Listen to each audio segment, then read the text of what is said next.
தன்னை போன்ற கல்விக்காகவும் குடும்ப சூழலுக்காகவும் வேலைக்கு செல்லும் சிறுமிகள் இனி தமிழகத்தில் கொடுமைக்கு ஆளாகக்கூடாது எனவும் பல்வேறு பகுதிகளில் வீட்டு வேலையில் ஈடுபட்டிருக்கும் சிறுவர் சிறுமிகளை மீட்க அரசு நடவடிக்கை எடுப்பதுடன் கைது செய்யப்படுபவர்கள் மீது கடும் நடவடிக்கை எடுக்க வேண்டும் எனவும் பல்லாவரம் திமுக எம்எல்ஏ கருணாநிதியின் மகன் மருமகளால் பாதிக்கப்பட்ட சிறுமி கண்ணீர் மல்க தெரிவித்துள்ளார். அவங்களை கைது பண்ணிட்டாங்க அப்படின்றதுக்காக விட முடியாது. வழக்கு பதிவு போட்டிருக்கோம். குற்றவாளிகள் குற்றம் பண்ணியிருக்காங்க, அவங்களுக்கான தண்டனையை அரசு என்னன்னு வழக்கு பதிவு போட்டிருக்கோம், அதை பார்த்து அவங்களுக்கான தண்டனையை கொடுக்கணும். என்ன மாதிரி குழந்தைங்க நிறையா இடத்துல வேலை செய்கிறாங்க, அவங்களெல்லாம் மீட்டு அவங்களுக்கான படிப்பை அரசு வழங்கணும்.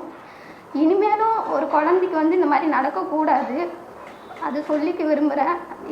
இது அரசு கண்டிப்பாக இது பார்க்கணும், இது செய்யணும், இந்த வேலையை முக்கியமாக செய்யணும்.